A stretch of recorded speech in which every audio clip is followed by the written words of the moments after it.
Oh, okay, what to do?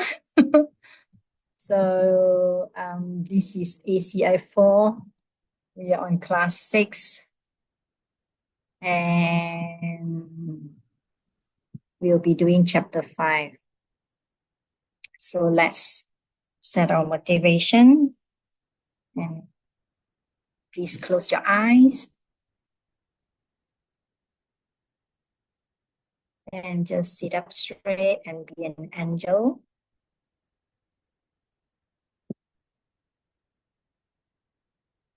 Focus on your breath for a while.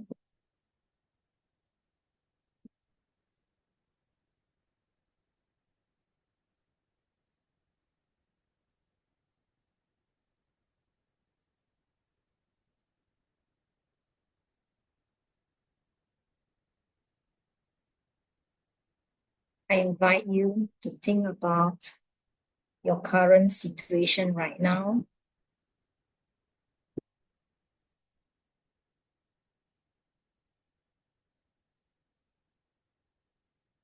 The problems and the challenges that you are facing right now.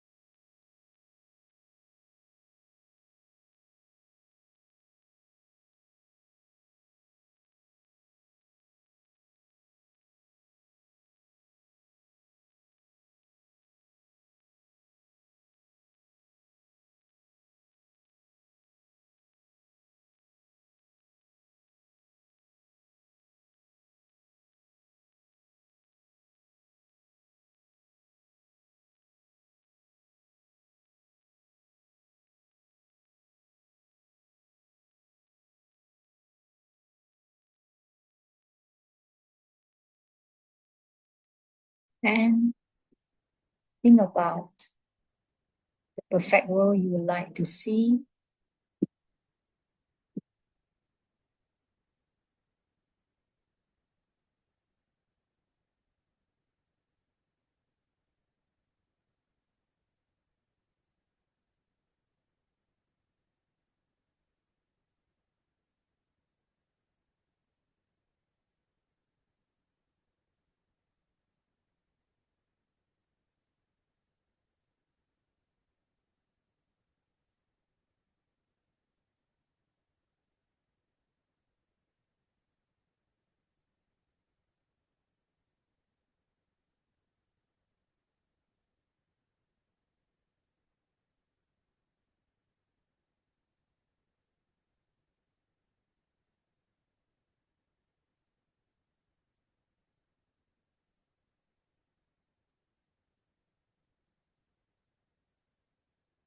Recognize that what we are going to learn in the class will help us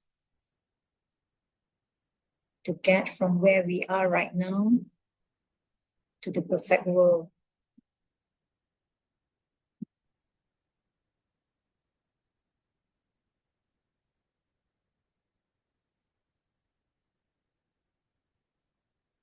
Make a promise that we will use what we are learning in the class to help make this perfect world.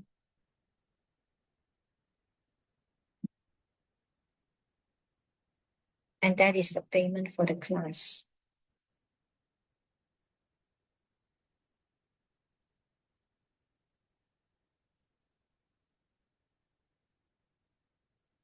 Back to your breath and your eyes.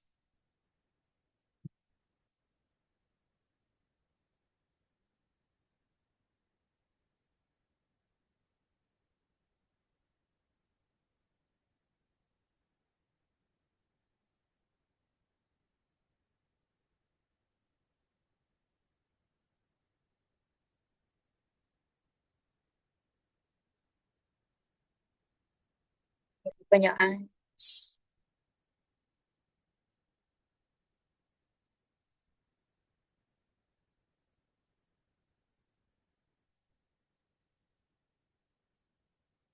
Am I too soft? Can hear me? Okay, thanks. So we learn in chapter 4, we learn that Sema Kebu, right? He can see you. He can see everything. He can see the totality, all the things that there is, and all the things as they are ultimately. And we want to go further in this chapter 5. What is it exactly is an omniscient mind? What is that? How can they help me? This is in chapter 5. So before that, we want to learn some new terms. We learn that we say the omniscient being can see everything. So what is this everything? We learn in ACI 2, all this everything can be divided into changing thing and unchanging thing, right? So when we say the omniscient being can see everything, we can see changing thing and unchanging thing. So we want to learn this concept before we move into to understand better what is this omniscient mind. So what is changing thing? What is changing thing? Say changing thing varies, right? They change. Why they change? They have causes and conditions. Changing thing is a cause thing. They have causes, they vary. So I use this graph to depict, to illustrate changing thing. They vary, they changes, they got cause and condition. So when I say they vary, means that the energy fluctuate. The energy fluctuate.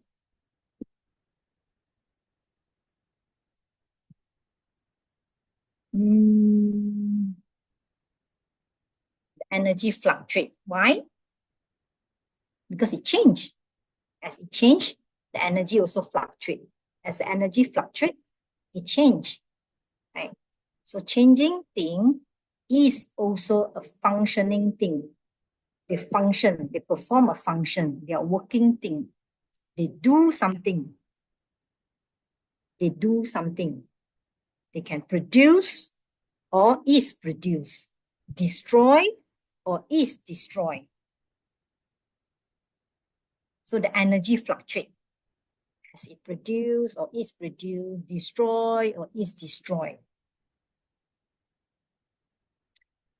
The energy that keep it, how should I put it?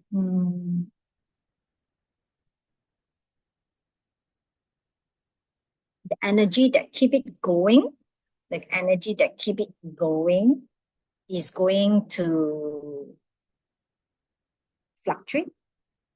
Yeah, it's going to get less as it is shoved into our present moment. So in short, okay, changing thing, they vary, the energy fluctuate as they do something, as they perform a function, they are a working thing, okay? Okay, we understand that, all right, okay.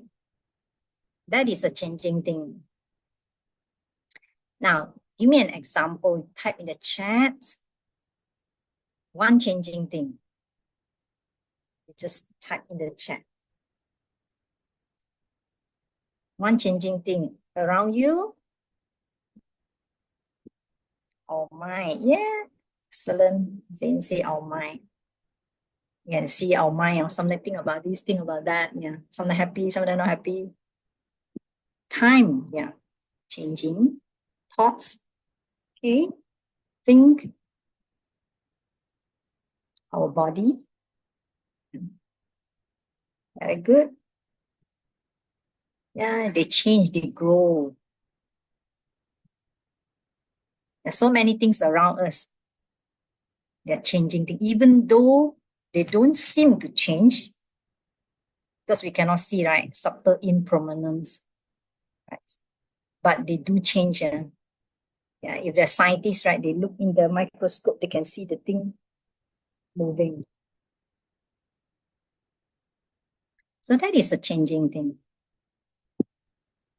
When I first learned ACI, I don't understand what is the big deal about changing thing and unchanging thing. I said, why I want to study this type of thing? And I don't see the big deal. And it seems to be an important concept, though. Then unchanging thing. Unchanging thing. Okay, before that, changing thing is called mi takpa. We say mi takpa. Mi takpa. Tibetan word mi takpa. M-I-T-A-K-P-A. Okay, yeah. Lin say emptiness. Very good. Unchanging thing is emptiness. Example is emptiness from the word unchanging. Okay. I can depict it in this line, this orange line. Unchanging. They don't change, they're constant. Constant, constant, constant, constant. Does that mean that it is permanent? Does that mean that it is permanent? Is that permanent or not? It is constant, constant, constant, constant, constant, constant, constant. You say no. No. Raymond also say no. KL say yes. Very good. We have different opinion. Kisan say no. Okay, let's find out whether is it permanent or not. Okay, we say the emptiness. Yeah, this is an example. Is emptiness, right? It is constant. Okay, when the thing come into existence, let's take it as a pen. When the pen come into existence, then the emptiness of the pen also come into existence. But when the pen is destroyed, no more pen, the emptiness of the pen is gone. So the emptiness of the pen go in and out of existence.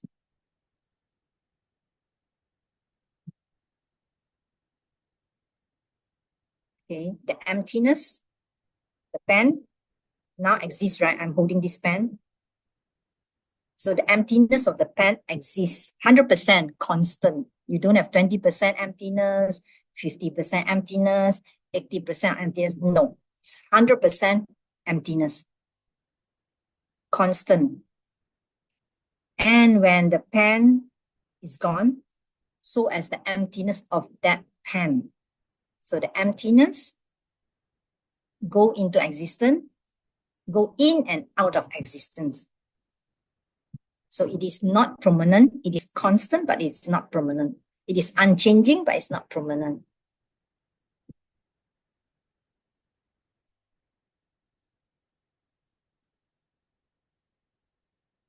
Okay, so that is emptiness. It is an unchanging thing. Let me see the chat. Okay, somebody also, Lin mentioned about space. Yeah, space is also unchanging, but I don't want to talk about that. But if you want to know, you can ask me after the class. I hate it so much the agent keep on calling me, Scam or what? I don't pick up phone. Okay, so let me see, I miss out anything. Okay, just like KL say about health. Yeah, health is a changing.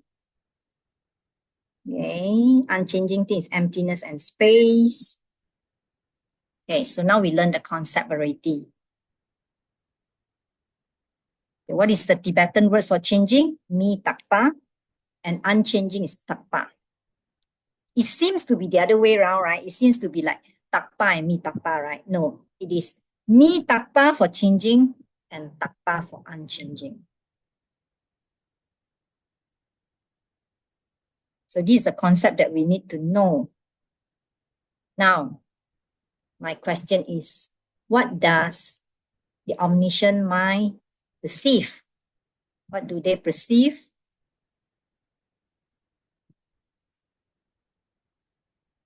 What does the omniscient mind perceive?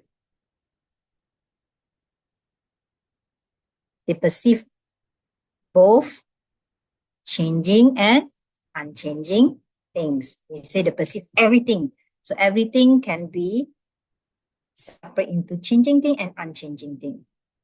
So they can perceive everything. So my question next is the omniscient mind changing or unchanging? Is the omniscient mind changing or unchanging? If you think changing, you put C, unchanging, you can put U.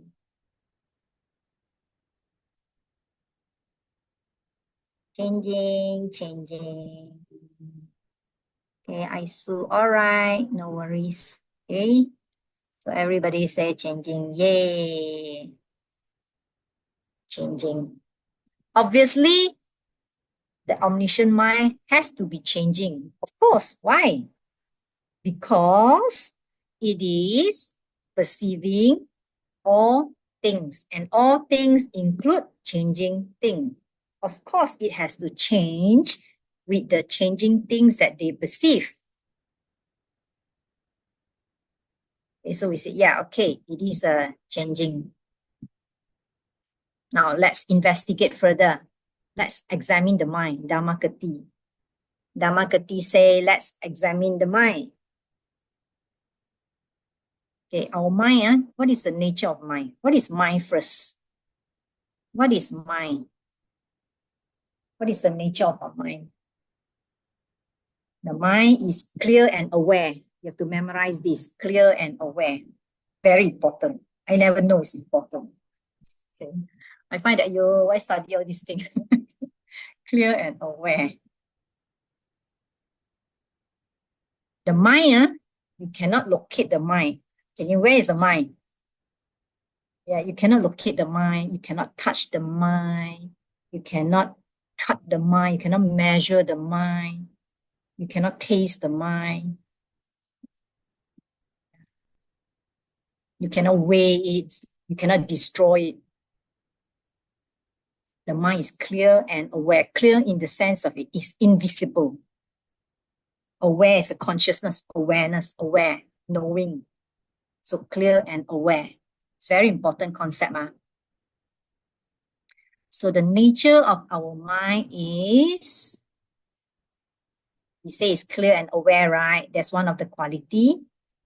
The nature of the mind is it take on the quality of the object that it perceives. Can I repeat? The nature of the mind is it take on the quality of the object that it perceives, like the mirror that reflect what is presented.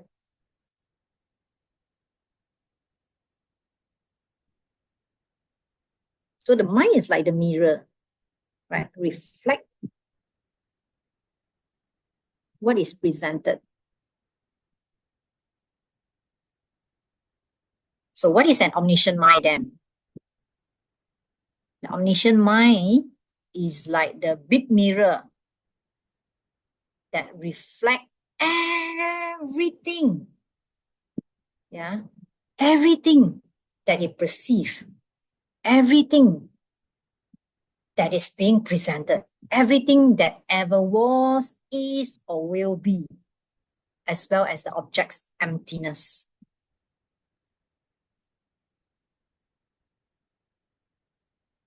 Okay, so that is the nature of the mind.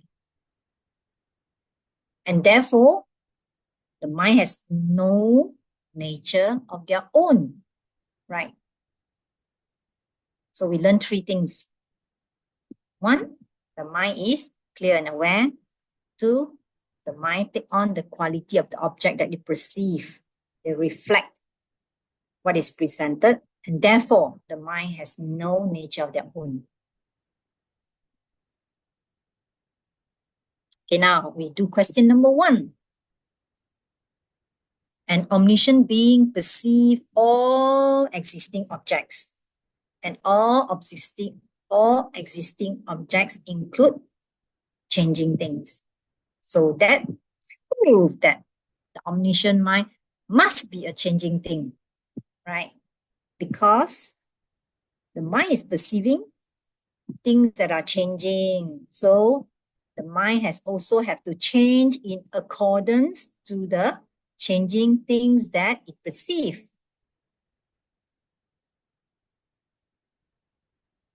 Okay?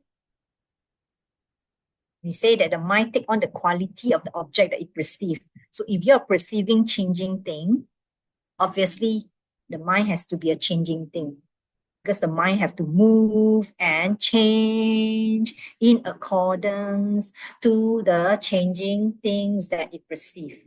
That is in question number 1. Okay, so I give you the answer. Okay, the answer will be, as the mind follow the changing object, it change. It must move and change with the changing of its object. Okay, so mi takpa is changing thing, takpa is unchanging.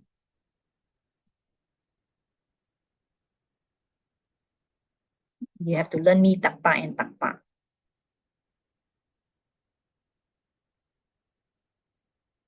So now the next question would be, what if the omniscient mind perceive unchanging thing then? Is it then unchanging? Is it then unchanging? This is a bit tricky.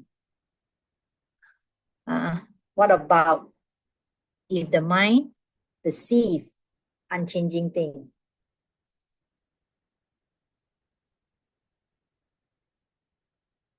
Changing, yay.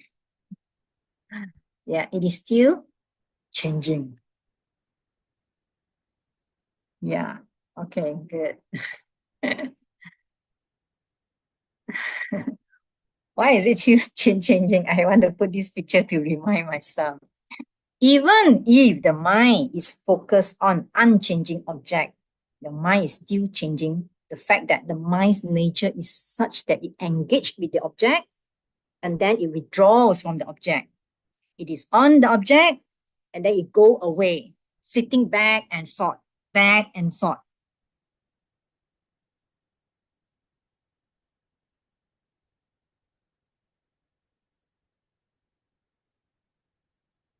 So the mind is also a changing thing, even though it is focused on unchanging object. Okay, and this is in your question number 2. Okay.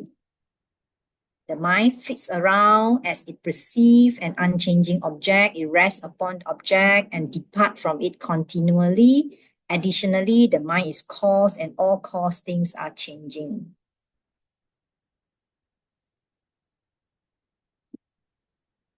So by now we know that, okay, so the mind is a changing thing. Okay, the omniscient mind is a changing thing. Even though you perceive an unchanging thing, it is still a changing thing, for the fact that the nature of the mind is engaged with the object, withdraw from the object, okay? Rest on the object, and then go away from the object. So flitting back and forth, back and forth, flitting back and forth. So it is a changing thing. Okay, just to recap, what is the nature of the omniscient mind? 1, it is aware, clear and aware. Clear and aware. I think I typed here wrongly. It should be clear and aware. Aware means knowing.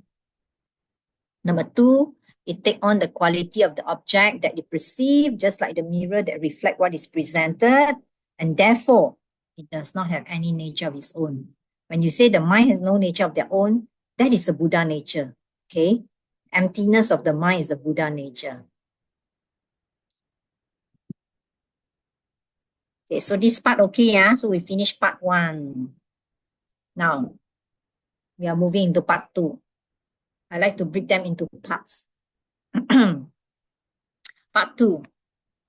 So then the Charvakas, Charvakas, the ancient Hindu school in India, they come along and they say, Charvaka, they say, oh, the supreme being who know everything is totally correct, who create the world, and he is unchanging from the beginning. Do you get the story or not? So now the story is like that. This ancient Hindu school in India, they believe in a supreme being, a god, like you can call it a god, that know everything. Okay, their God know everything. And of course, your God is correct. And the God create the world. And their God is unchanging. Okay, the keyword is the God is unchanging. So is that possible or not? That is the argument. No, Richie say no. Because just now we keep on, why I want to let you learn about the concept first. It's not possible because we already go through a few rounds of discussion, debate, that the mind cannot be unchanging. The mind that know all cannot be unchanging. Why? Anybody want to type? It's the same argument. If you can catch from the earlier part 1 and dump it here. So they say, my God is unchanging from the beginning. My God, the supreme being that know everything. Okay, that is correct. That create the world is unchanging. And we say, no way. Why? Why cannot be unchanging?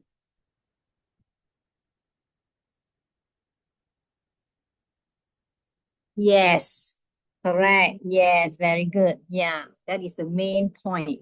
Because you say your God, the supreme being that know everything. What is that everything? So I say changing and unchanging. Okay. Changing thing, out of all the thing that you see, changing thing is one of them.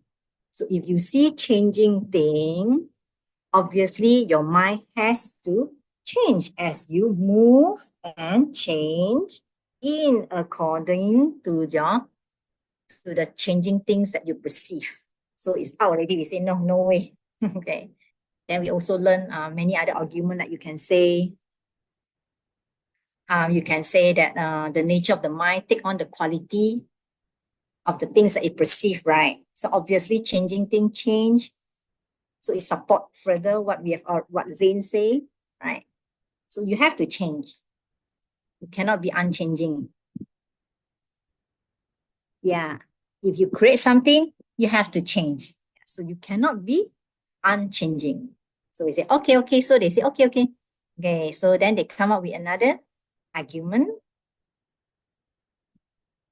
Okay, they say another argument.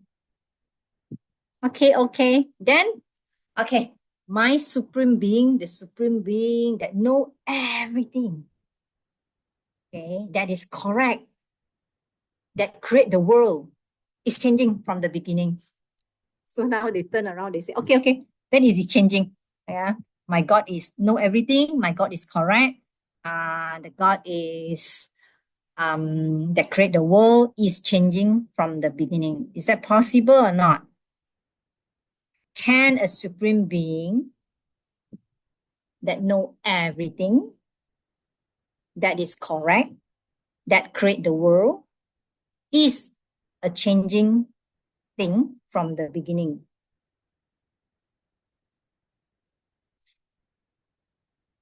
So they're very smart, they say like that. So no way. Why no way? This is a bit more difficult, okay? I'm struggling with this part also. Okay, so if the supreme being from the beginning, okay, he is perfect. He is free of desire. He is free of suffering. He never affected by anything. He never follow any path. Then he cannot be omniscient. he cannot be omniscient, then there is no correct perception at all. This one, Kashila say, cook it. I'm still cooking on that. But I like to think of it in another way.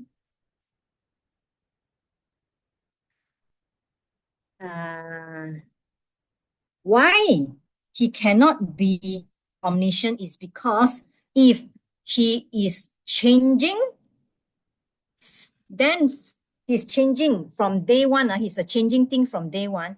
He cannot be omniscient. The fact that changing thing has cause and condition. He's a caused thing. He comes from causes.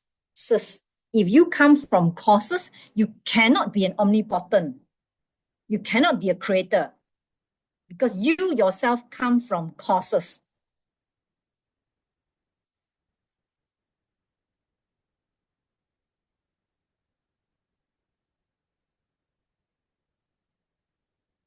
Okay, so that is question number 3. They say the omniscient being create the world. Explain why such a being could not have been omniscient. The creator cannot become an omniscient. Okay, the omniscient have to be either changing or unchanging. Cannot be unchanging, as we say, because you perceive things that are changing, like what Zane say. Okay, so you have to be a changing thing. And if you are a changing thing, means that you come from causes and condition. You're a cause thing.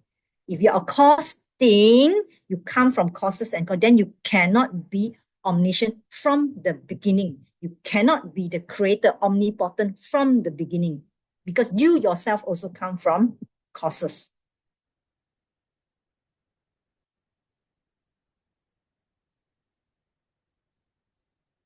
Yeah, Buddha come from imperfect state, Raymond said, yes. All these ideas, we may think that, yeah, why we study like that, but I feel that it's very useful because I'm now always going to the church. Okay, and I find that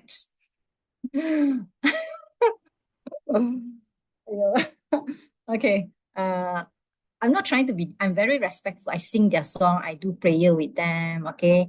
I follow whatever they do. But sometimes they always want to convert me, you see.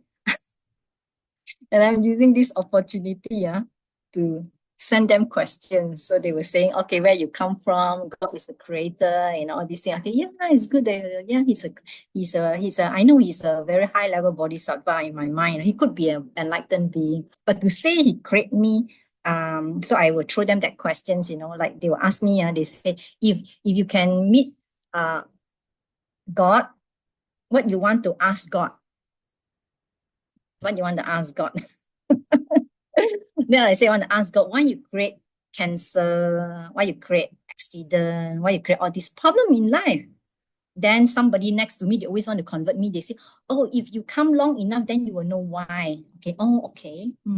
Then each one of us have to say something. Then the next one come to her turn. Then she said, she want to ask God why she still got this problem. Then I said, oh, you have been here so long. Don't you still don't even, you still don't know. So I throw her back the question to let her think, because she want to tell me, she said, if you come here long enough, then you will know. So I tell you come here for so long already, you still don't know why. You still need to ask this question. Okay. Okay. So I don't know, I'm on a secret mission now. Okay. And I find that the ACI teaching is useful. They are good. I'm not trying to say their teaching is good. The faith is very good. But it will be also good if they know that their action play a part in creating the result, their reality, their world. It will be much more better. Yeah, the teaching is good, it's wonderful. I love that. I love the environment. I love to sing their song. Their song is so touching, I can sing, oh, I even cry, all these things, Well, they really know how to bring up the emotion, Wow.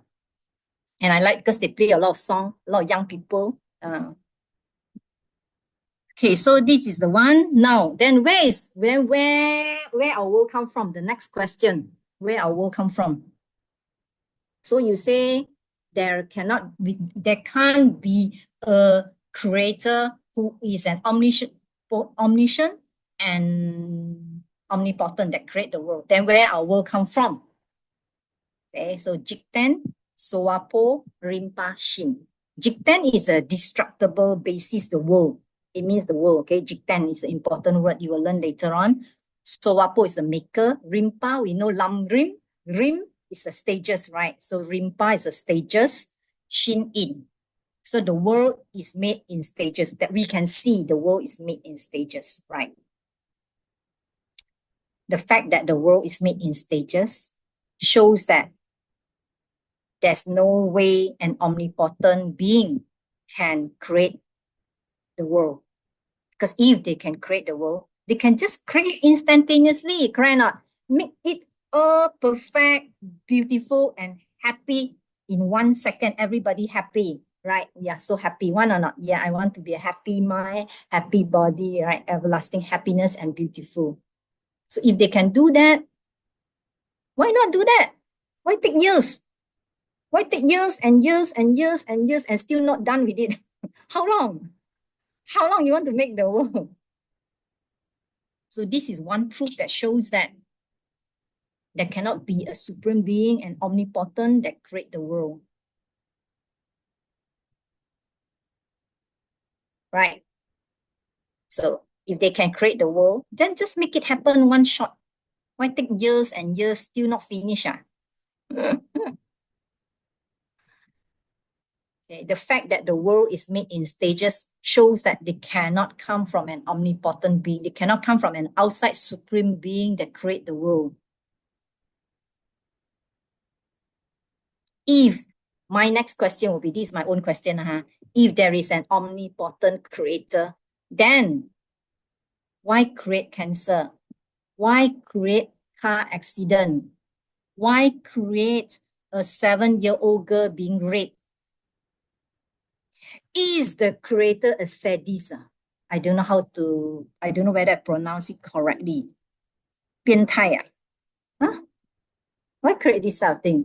So that is my question.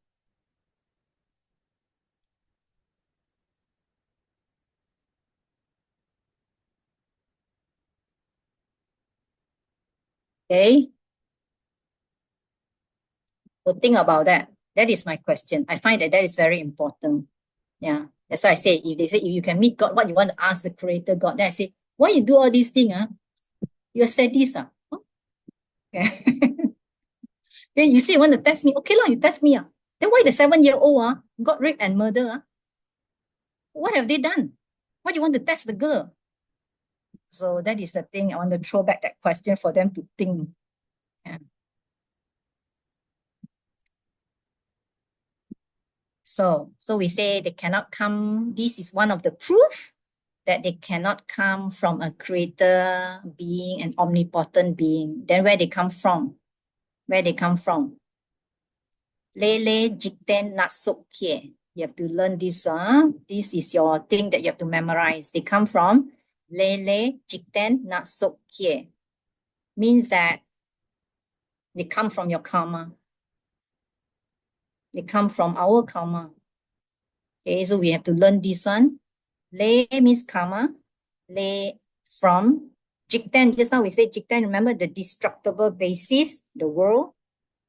Natsuk means all kind, 各种各样 multitude.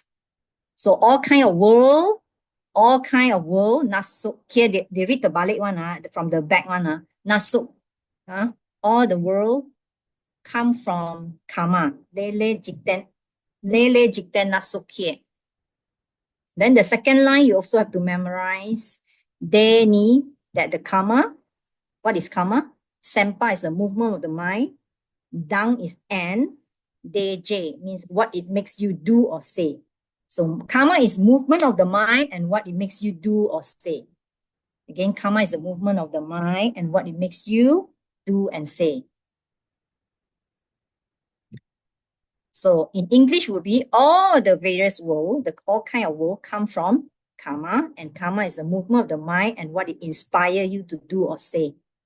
Okay. Movement of the mind, your mind think about something, then the next thing from your word, you say something very harsh, or you say something very kind. Your mind move, then the next thing you do something which is take people's thing, or you contribute more money. Okay. This is the two lines that you have to memorize. This is in the Abhidhamma Kosha, 4th chapter. Very, very famous. If you can hear Kashila always mention about this.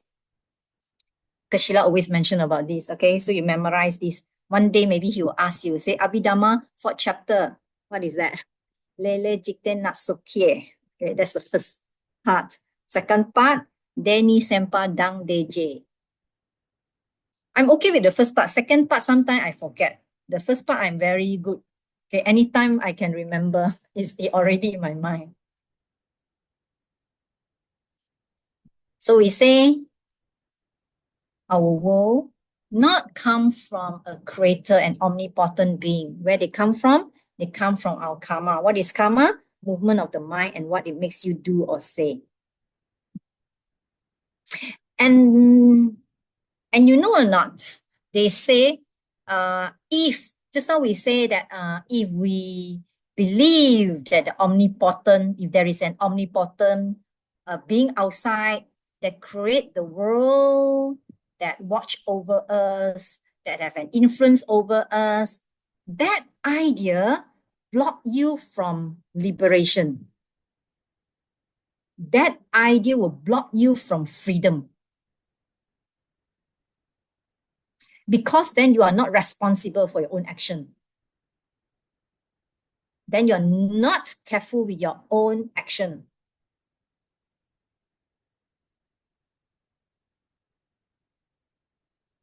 Yes, Raymond.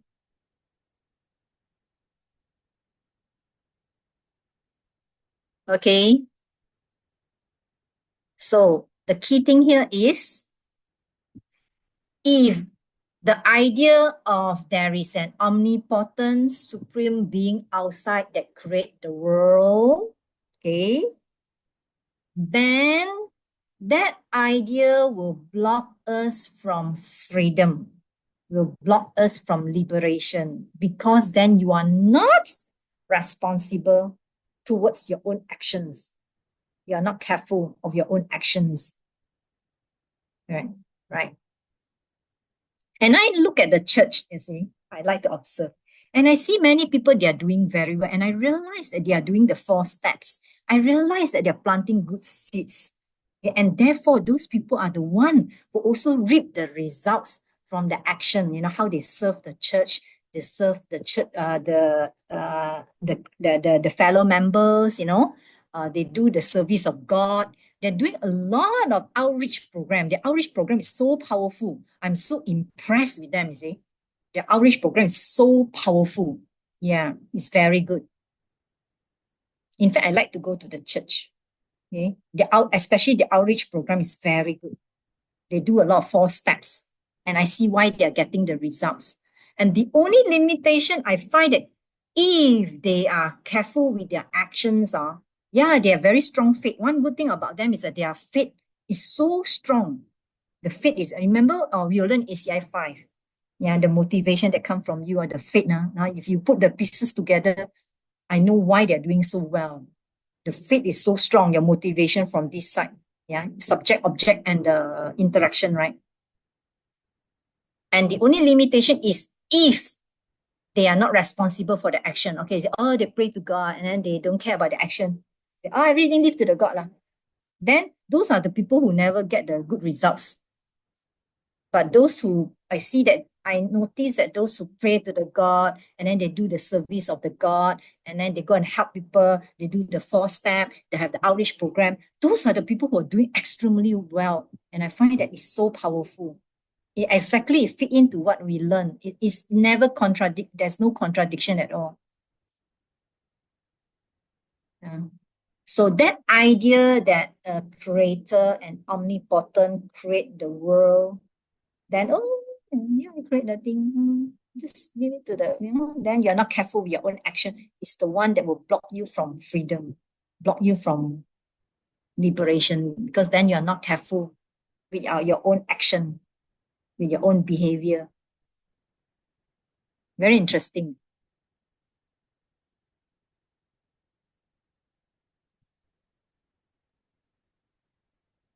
Okay, so this is a very powerful idea. Very, very, very powerful idea. Okay, so please memorize this. This is in your assignment. Lele jikten natsukie. Okay, where our world come from? From our karma, from our action. Where our experience come from? From our karma, from our action. Where the good thing come from? From our action, from our karma. Where our problem come from? From our action, from our karma. Okay. So if that is the case, if they come from our mind, come from our action, then the implication, I want you to think about that, the implication. What is the implication? Then the implication would be you have to clean up your mind now. If I have been billions of years here, countless of lifetime, then whatever problems that I have, whatever negative emotions that I have, right, they in my mind, they are going to go on indefinitely. They are going to continue if I don't do something about it now, right? Yeah, so it is in our interest to clean up our own mind now if you are not enlightened yet. Okay. For me, yeah, that helped me to remind myself that we have to clean up our mind because now we know how we are creating the world, our experience, our happiness, our suffering, where they come from. And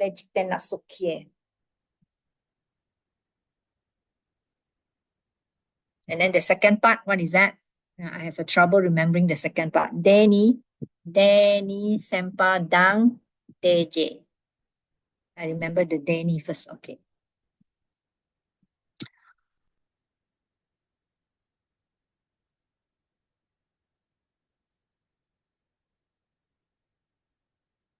So I want you to think about this for a minute.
Yeah, KL Wong, it's true. So by doing the 3 times book, it helped us to have a clearer idea of our own behavior, especially we have certain trend, certain habit that we may not realize if we don't do the 3 time book. And from there, we will be able to know what we need to clean up so we can do the 4 power. We can do the 4 power. And then, very good question. Your question will be answered later in the next part 3. Yeah, part 3. Very interesting. Okay, so we move to part 3. Very good question. Then we say, what is an omniscient then? How can they help me? Remember, we say we want to understand this chapter 5 is we learn about the omniscient mind, right? We say last chapter, we learn that they can see everything. So how can they help me? So this chapter, we learn about the nature of this omniscient mind in greater detail and how can they help me? So we say the omniscient mind, the omniscient is the state of mind that can see everything, they have correct perception towards everything, right? So how can they help me? I want to know. Is omniscient about knowing all the scientific names and all the atoms of existence? Not enough. That is not enough. What is the point of knowing all the scientific names and all the atoms of existence, right? If they cannot help me, what is the point? Is omniscient about seeing very far? Can see very far. There is a joke here I take from the reading. You can read everything, but I want to highlight the last part. The last part. Come then over here and take the voucher as your teacher. If you think omniscient is to the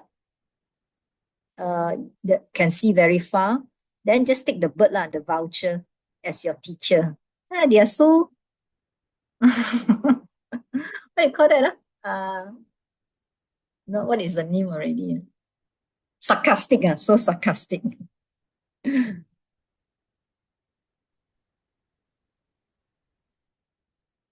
So how can omniscient help me? What is the point? Is it about knowing all the names and all the atoms of existence? Yes, but one step, you have to go one step higher, that the omniscient must also know perfectly what I need to give up and what I need to take up. What I need to give up and take up to get out of suffering and to be really happy. And that is the meaning of omniscient, knowing all. Otherwise, there's no purpose. Okay, this is in your question 4.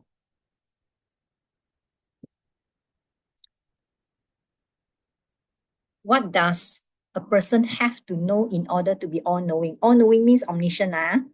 Omniscient is not just knowing all the names, all the scientific names, all the atoms, but you need to know perfectly what I need to give up and what I need to take up to be out of suffering and to be really happy, to achieve ultimate happiness. And that only can help me. Otherwise, there's no point. So then the discussion would be, I want to discuss what we need to give up and what we need to take up in our behavior and worldview. Let's think about this one. When you say we give up our behavior and worldview, what kind of behavior and worldview that we need to give up?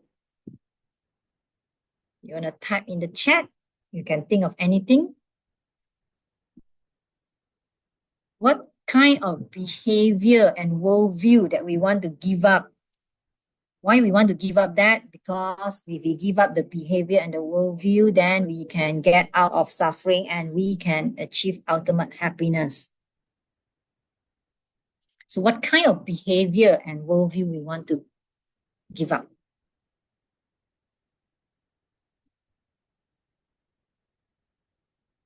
Correct? Wrong worldview. Angela say, believe. Emerald say, believe in wrong. Believe that things have their own nature. Very good. I like that. Emerald say, yeah, believe that things have their own nature. That is something we want to give up. Jenny, very good. Self-interest. Give up on your self-interest. Very, very good. Angela say, give up on your negative emotion. Okay. Okay, Emerald, wrong view. Yes. You give up on the worldview. What kind of worldview? Seeing things as coming from themselves, right? Give up the obstacles to enlightenment, correct? Like what? Maybe can be more specific. Raymond is good, yeah. Angela, very good. Selfishness. Give up on serving my own self. Okay. ACI 1, we learned something very important. If you remember, ACI 1, we learned something very, very, very important. This is something we want to give up.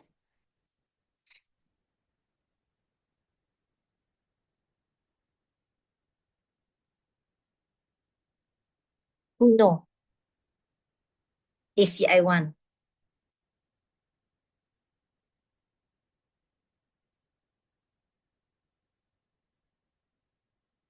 Yes, we want to give up suffering, correct?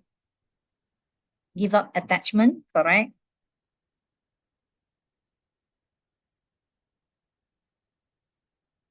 What is the thing that keep us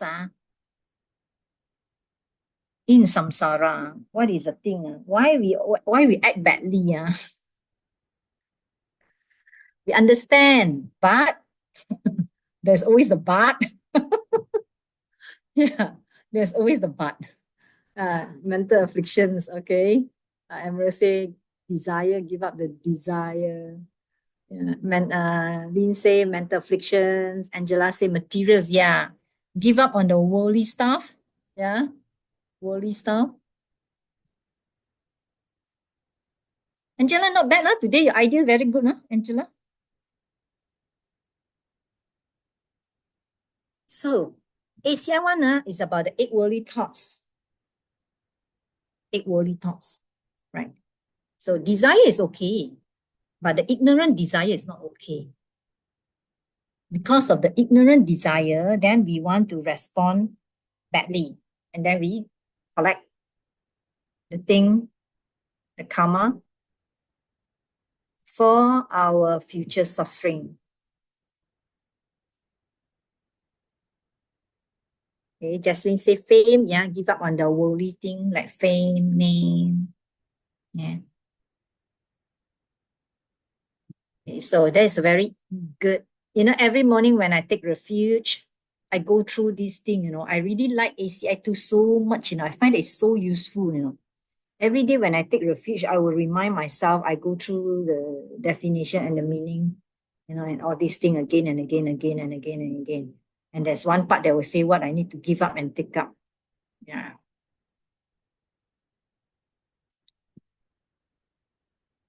So this is very, very powerful, not just academic, but truly I find that if you can bring it to your meditation, it will help you a lot.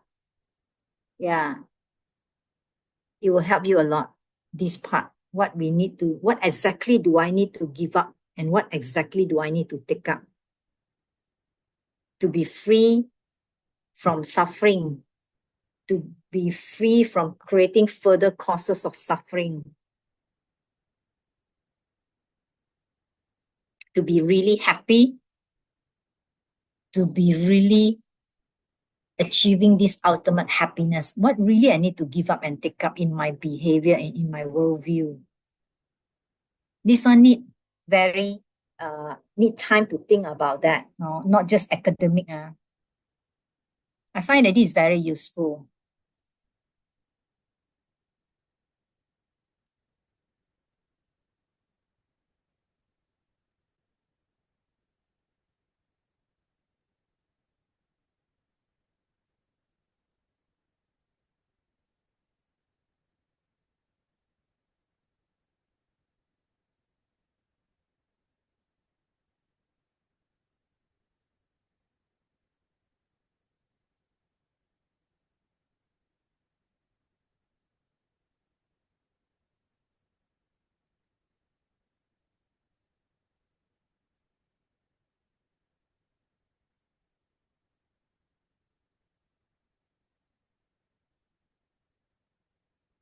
Okay, so I move on to the next one. Yeah, are you okay?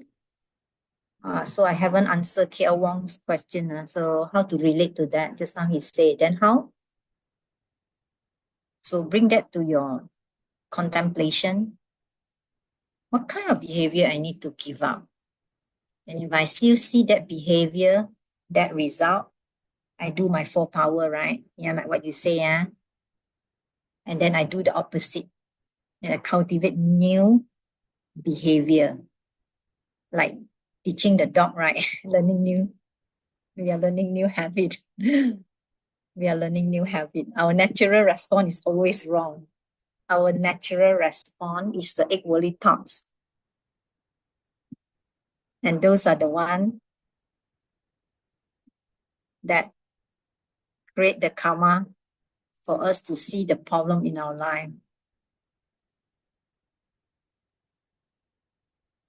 So I want you to really think about that. If you have time, your meditation, really think about that seriously. Really, I'm not joking, really. That one is very important. I think that is so important. I do a lot of meditation on that part. In fact, every day I'm still meditating on that as I go through my refuge. Yeah, as I go through my refuge.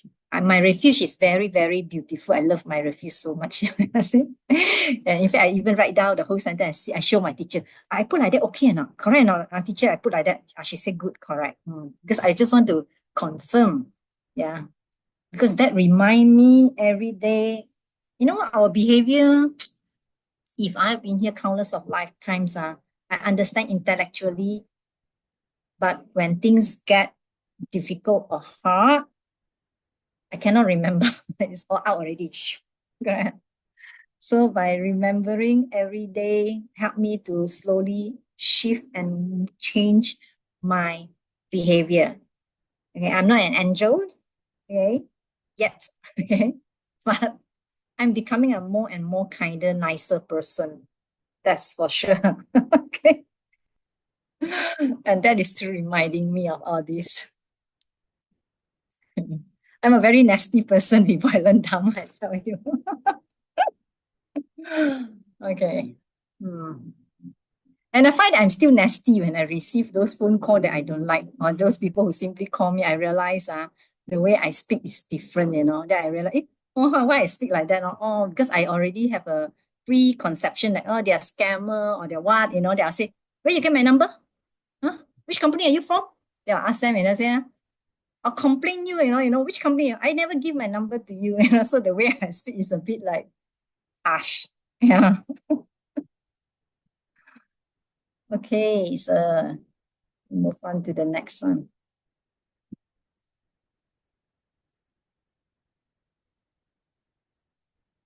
So just now we talk about what we need to give up and what we need to take up. So we move one step further to understand this. Okay, what we need to give up is doja. You can see here the second part, doja. Things that you should abandon means you give up. You are giving up the afflicted side of existence. What do you mean by that? Remember the 4 Arya truth? Coming out of direct perception of emptiness on path number 3, you have a realization of the 4 Arya truth. You have a realization on that. And the first Arya truth is the Arya truth of suffering. The second Arya truth is the Arya truth on the source of suffering, Arya truth of the source of suffering. So the 1 and the 2 is the afflicted side of existence, afflicted. No good one. Okay, so this is the thing that you want to give up. You want to give up suffering and the cause of suffering. Somebody just now typed in the chat, I remember somebody say suffering. Yes, you give up suffering and you give up the causes of suffering. Okay. Okay, suffering is Duknyal Denpa. For those who want to study Tibetan, I know a little bit, very little bit. Okay, very small. If I know, I'll tell. If I don't know, you have to learn from mixed nut. Okay. Duknyal Denpa is the first truth. Kunjung Denpa is the number 2. It's a cause of suffering.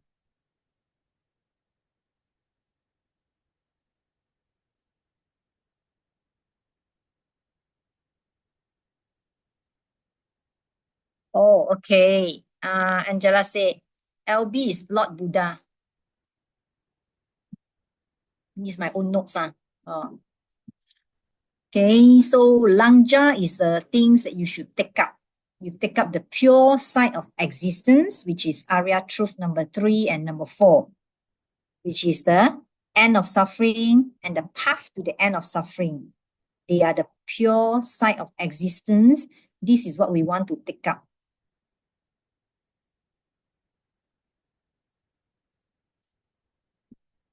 We would not go in detail the 4 area truth because we will do that in another ACI level.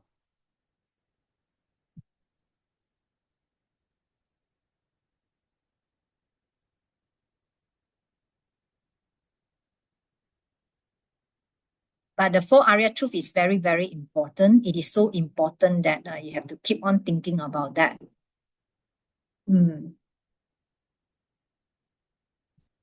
I already have the notes for the 4 area truth here. Slide 44, 45, but I won't show you.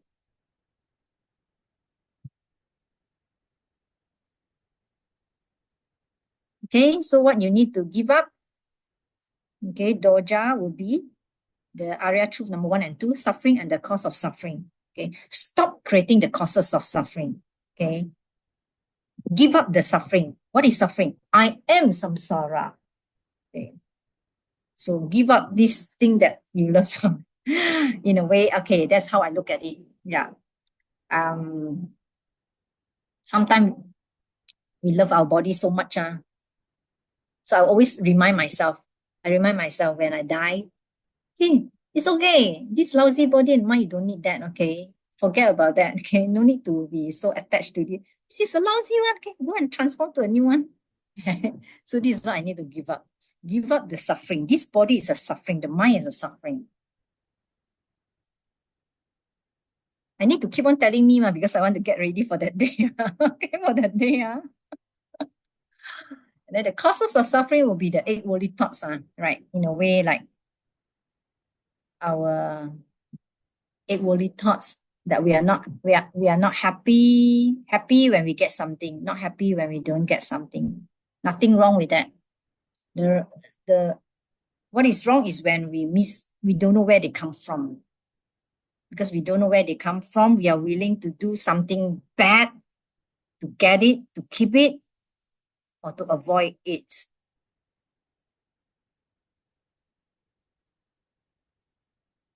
That one need to keep on reminding ourselves, just like a puppy. I like to see myself like a puppy, have to train again and again.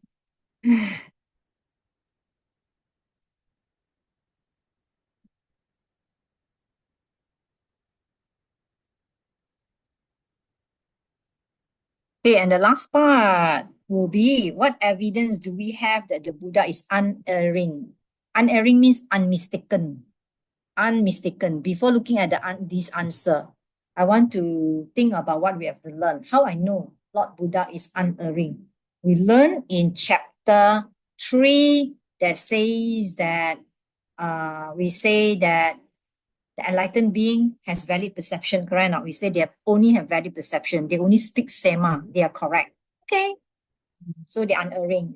But I'm not so convinced yet. So we go for chapter 4.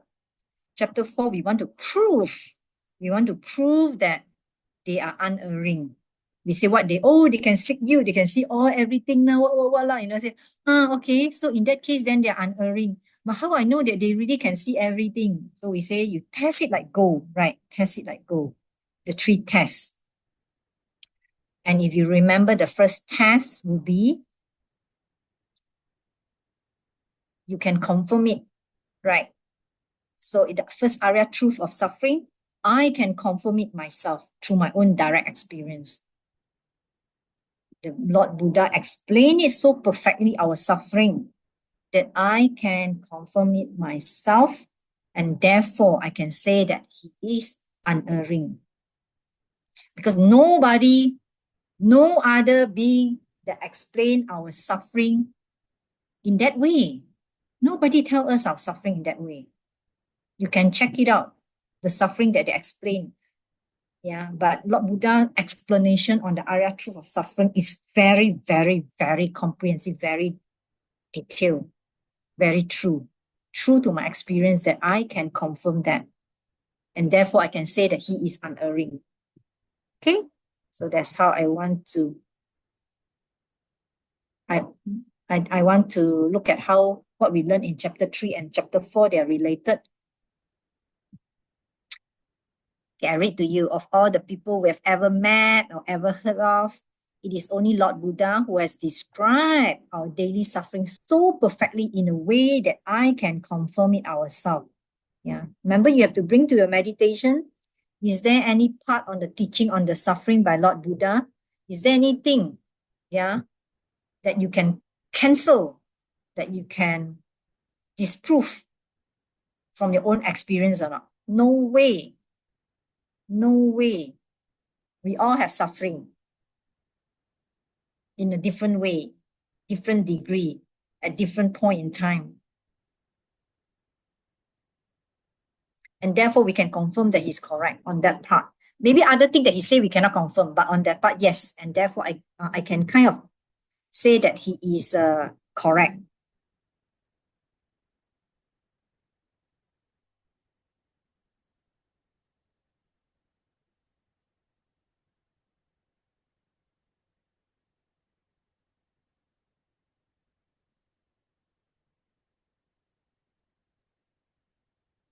Okay, that is your question number 6.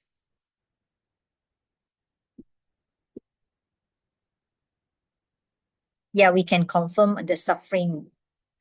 We can see that if you're pretty, then as you grow old, you will be less pretty. You're so smart, as you grow older, you will be a bit more forgetful, not as your memory is not as good as previously. If you're so fit, now as you grow older, some of your organ might not work as well as you wish to, correct or not?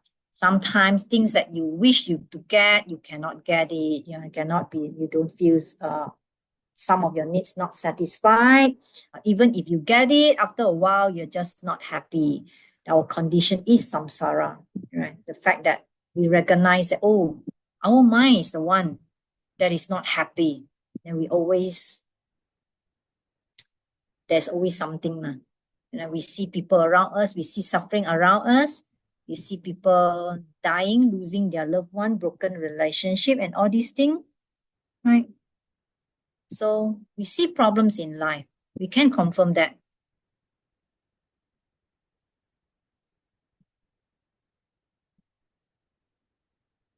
And that ends my class. Let me show you our meditation and memorization. Oh, okay, Angela. 4 Arya Truth, 480s, 4 Arya Truth. Emerald can read my notes.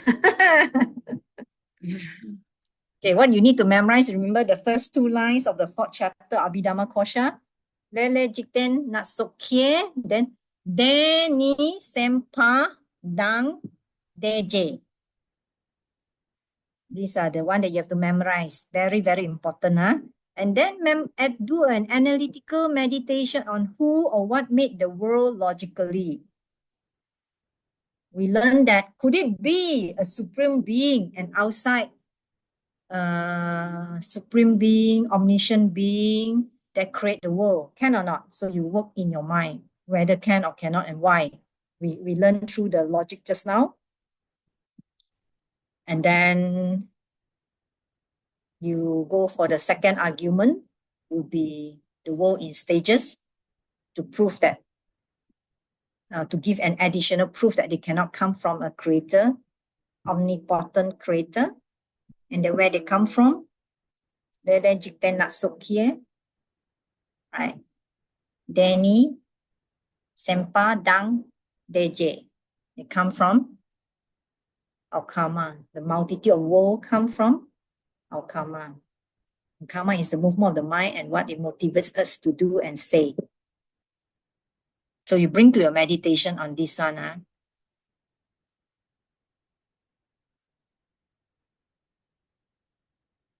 And that wraps up our class today. I want to do a dedication first, and if I have the time, maybe can answer your questions or can talk about the 4 Arya Truth. Okay, the 4 Arya Truth. Sometimes I can mention a bit, then another day, if got time, a bit, then from there you build it up. Then by the time we do the 4 Arya Truth, you can understand better. Okay, so let's do a dedication first. I invite you to close your eyes.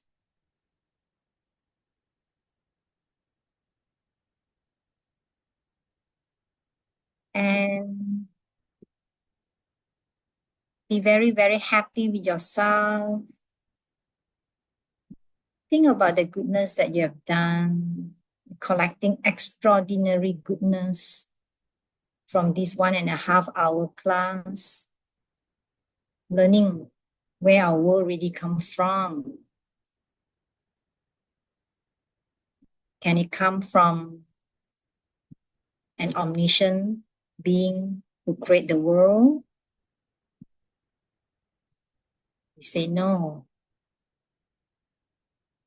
Then where do they come from? We learn that they come from our karma, from what we do, say, and think, plant the seeds in our mind that create our world. And that is so powerful. Because now we know how we can create the perfect world.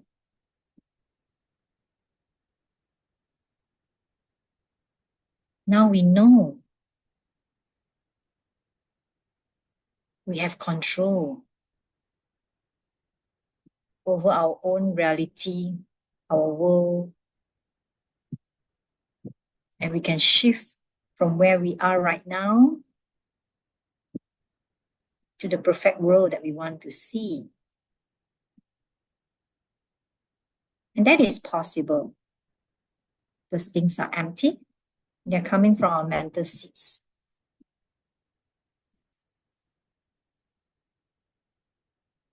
And we have collected the extraordinary goodness for us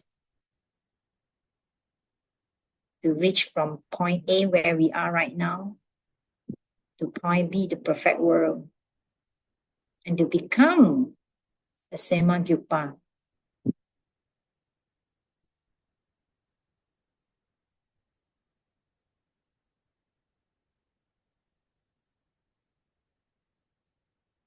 So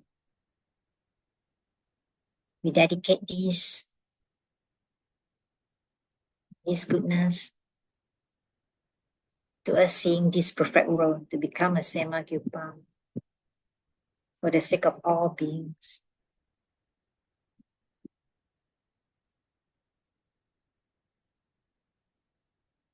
Okay, so you can bring your mind back to your breath. And when you're ready, you can open your eyes.